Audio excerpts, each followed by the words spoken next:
avec comment tu calcules cette vidéo. Yo tout le monde, aujourd'hui on se retrouve pour la vidéo vos dessins du mois de septembre. Donc, sans plus tarder, on va commencer par un dessin de Sasu. Sasu, ton dessin, je n'ai pratiquement rien à dire. De la première version, la version ils sont sous la lumière et tout. C'est globalement nickel, il manque quelques ombres portées, notamment sur le bras du personnage en avant. Mais globalement, le dessin, il est nickel. Quand j'ai vu le dessin, j'étais genre sous le charme, je me suis dit, mais waouh! Là où je veux vraiment parler, c'est par rapport à quand ils sont dans l'ombre. Quand ils sont dans l'ombre, on dirait que tu as posé un calque plus sombre par-dessus en produit, et puis c'est tout. Les reflets lumineux ne sont pas vraiment très travaillés. Ils auraient mérité plus de travail, par exemple, pour suivre les formes du visage, par exemple là, suivre la courbure du nez, etc. Et les reflets devraient être plutôt bleutés plutôt que plus clairs comme ceci. Et la ville, surtout la ville derrière, ce qui est important, c'est ça.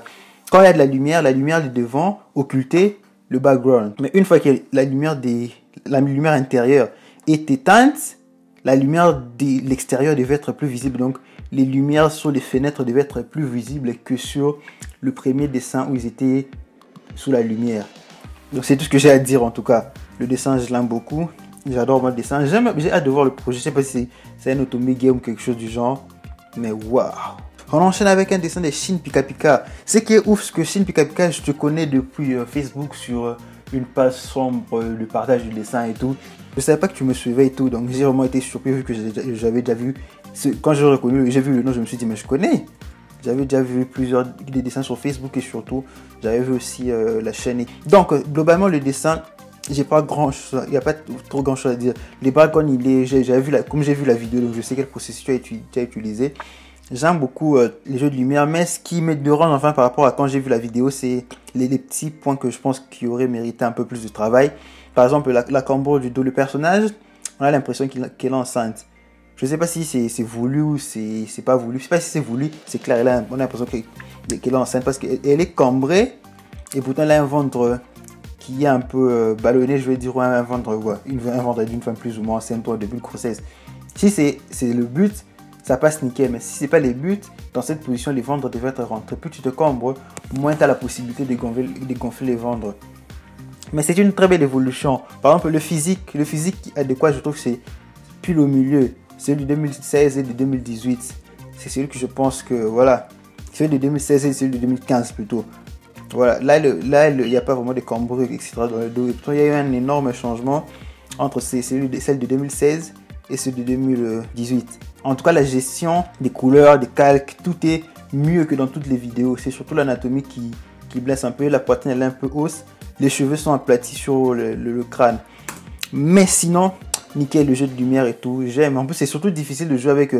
parce que là, tu joues littéralement avec une triple source de lumière. Celle qui vient d'en bas, celle qui vient de ses bras et celle qui vient de ses ailes. Pour la prise de risque, je suis bluffé.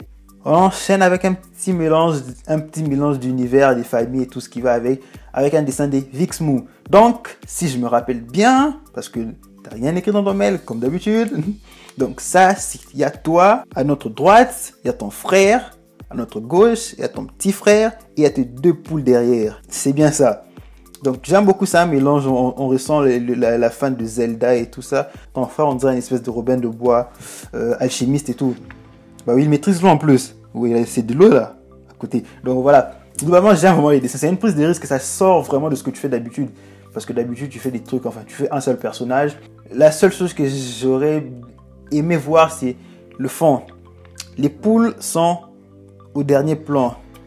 Mais la lumière reste globalement la même. Tu aurais pu soit les assombrir, soit les éclaircir et ajouter des flammes derrière, mais en moins saturé, en moins coloré pour on puisse voir quelque chose. Là, on a l'impression que le fond est un peu vide. Voilà, c'est à peu près ça. C'est la même chose que j'avais fait dans l'illustration, que j'avais fait de l'illustration de la vidéo passée, que tout le monde s'en fout un peu. Donc, celle du background. Le fond, il était plutôt vide. Qu'est-ce que j'ai fait? J'ai rajouté des petites silhouettes et tout. Ça a formé une petite cité en fond, ce qui a donné un peu plus de valeur au fond qui était derrière. Donc, c'est peut-être ça que j'aurais aimé. Mais en tout cas, l'illustration, celui-ci, c'est probablement l'un des dessins que je préfère de tout ce que toi, tu as fait jusque-là. Il y a une énorme prise de risque et voilà, je ne peux qu'applaudir. Donc, GG. On enchaîne avec un dessin de Fifou. Comme d'habitude, Fifou, il en a profité pour totalement changer Sakura. Elle est passée en mode rebelle et tout tatouage. J'aime, en tout cas, J'aime comme d'habitude les colos. Tes colos, elles sont juste nickel. Il y a aussi un débardeur qui rappelle ton avatar. Donc j'aime vraiment beaucoup. Et surtout les tatouages, je sais pas si ça a un rapport, en tout cas pas ce qui est écrit, mais si ça rappelle quelque chose. En tout cas, tu as changé quelque chose de mignon en quelque chose de rebelle, un peu, voilà. Donc j'aime vraiment ce que tu fais, enfin, la façon dont tu réinterprètes des personnages. C'est comme voir les anciennes stars Nickelodeon s'est transformé en autre chose. C'est un peu ça que je vois dans tous tes dessins. Après, personnellement, j'ai pas vraiment regardé Sakura, la chasseuse des cartes, etc. C'est ma soeur qui regardait. J'ai regardé quelques épisodes ici et là. Ce qui est sur ce que tu as complètement réinventé le personnage dans ton style à toi. Et j'aime vraiment beaucoup. Et j'aime beaucoup. C'est juste que son expression qui me dérange un peu. Il y a que son expression qui me dérange un peu. Mais globalement, j'adore. Bon, en plus, c'est surtout qu'elles ne sont pas à l'aise, quoi. Ça explique l'expression. On enchaîne avec un fanart de Mei fait par Unreal Universal. Par Unreal. Donc, j'ai vraiment adoré. Là, je joue avec tout ce que j'avais dit par rapport au personnage. Donc, le personnage passe dans différents univers où elle peut interpréter différents rôles. Et là, c'est une succube. Ce qui m'intéresse vraiment, ce dessin, plus que le personnage, c'est les petits symboles qui est à côté. Là, qu'est-ce que ça veut dire? C'est ça qui m'intrigue. On a l'impression que c'est une succube, oui, mais qu'est-ce qu'elle fait dans cette grotte? Il y a un début de storytelling, mais j'aimerais en savoir plus par rapport à ça. Globalement, les dessins, j'aime beaucoup l'idée. Ça m'inspire, peut-être que je ferai un truc du même genre plus tard avec Mei. Ouais, pourquoi pas refaire un fanart du fanart qu'on m'a fait. Vous voyez un peu le truc? Un genre d'inception des fanarts. Donc, j'aime beaucoup le dessin en tout cas. La source des lumières généreuses derrière et tout. Mais elle manque, on la voit pas assez réfléchir sur l'arrière de son corps. Je sais pas pourquoi, mais bon, globalement, mais à part ça, il n'y a rien à dire. J'aime beaucoup et merci en tout cas pour ces fanarts.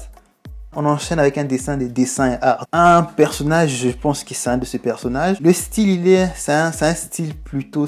Bon, c'est un style un peu manga. Je sais que c'est un abus de langage, je le dis souvent. Mais c'est plutôt typé manga, un peu cartoon. Je sais pas, les formes sont assez rectangulaires. C'est ce qui est une particularité de cartoon. Et le reste, ça fait un peu manga, etc. Donc j'aime beaucoup le personnage. Enfin, il y a l'idée dans son design. On voit clairement que c'est une artiste. Il n'y a pas à dire, elle a sa... Comment est-ce que vous appelez ces trucs là qu'on porte, on met les... C'est fichtrement rien, putain. Donc, et son pinceau et tout, l'artiste et tout. Le point qui mérite une amélioration, selon moi, attention quand tu stompes, définis une source de 1 point de lumière et le décalage surtout. Ton personnage n'est pas axé. C'est ça. Le haut de son corps et le bas de son corps ne sont pas attachés. Les jambes sont trop décalées vers la gauche. Et le haut du corps, trop décalé vers la droite. Sinon, nickel. Le chara design, donc, le chara design est parlant. Quand tu vois le personnage, tu sais que c'est une artiste. Pas besoin qu'on te le dise.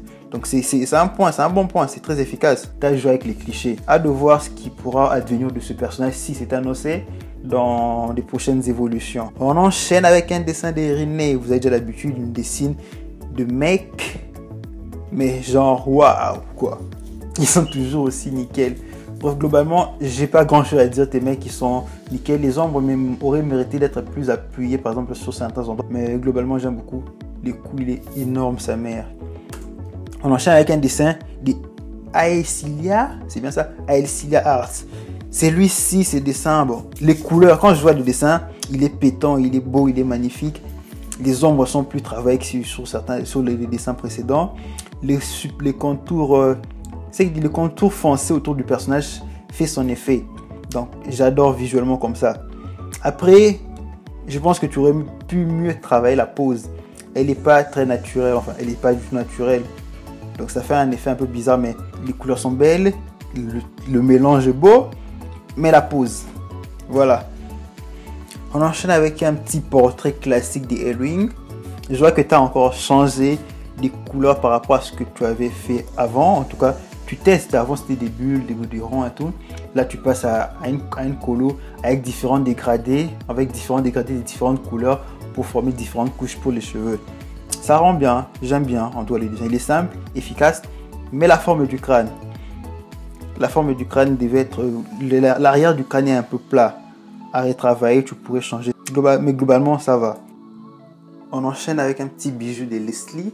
Ce personnage, en tout cas, je le trouve un peu Je le trouve bizarre, il a l'air vraiment genre d'en avoir rien à foutre. C'est peut-être l'impression que tu as voulu lui donner. Avec ses membres très allongés, ça montre une personne pas assez... Voilà, ça me rappelle le paresseux, l'animal.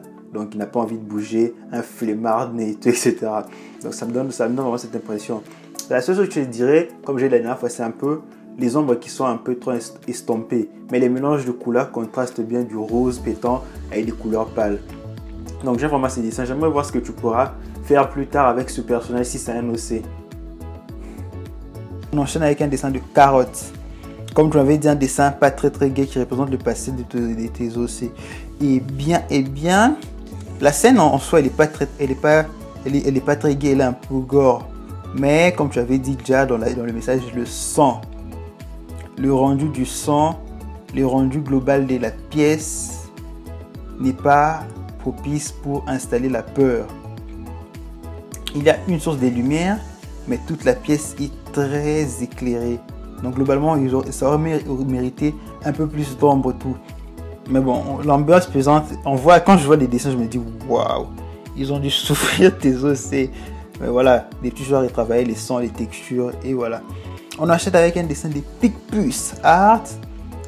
Toujours là, vous reconnaissez les personnages, c'est l'OC DMJ. Donc ton style, il est toujours aussi présent, on le reconnaît. J'aime beaucoup ton style, il est vraiment défini. C'est de l'aquarelle, hein, ouais, c'est bien de l'aquarelle. J'aime le dessin, il est simple mais efficace. Et on va finir avec un dessin de Foxy Duxi. C'est dur à dire. Un dessin fait, voilà, un dessin traditionnel, très ancré. Ouais, on dirait une sorcière dans Harry Potter, voilà. On dirait une sorcière sortie d'Harry Potter, d'une école des magies, etc. Le dessin, j'aime beaucoup l'ancrage en tout cas. Il est très grave mais efficace. Parfois il déborde, mais il est vraiment efficace. J'aime beaucoup ces genres d'ancrage. C'est des genres d'ancrage que personnellement je ne me permettais pas de faire. Donc globalement, j'aime vraiment ces dessins. Donc c'est un peu ça pour les dessins envoyés sur mon adresse mail, s'il vous plaît. Je vais même paramétrer la messagerie automatique, comme ça vous aurez une réponse directement quand je viens de paramétrer une messagerie comme ça quand ah fuck mon dieu. Donc voilà, donc globalement j'espère que la vidéo vous aura plu. Envoyez les dessins sur mon email, ça sera plus facile pour moi en tout cas, ou sur Instagram à la limite, pas sur des liens chelous comme ça parce que d'habitude je me perds, etc. Donc j'espère que la vidéo vous aura plu. On se retrouve pour des nouvelles vidéos. Ciao ciao.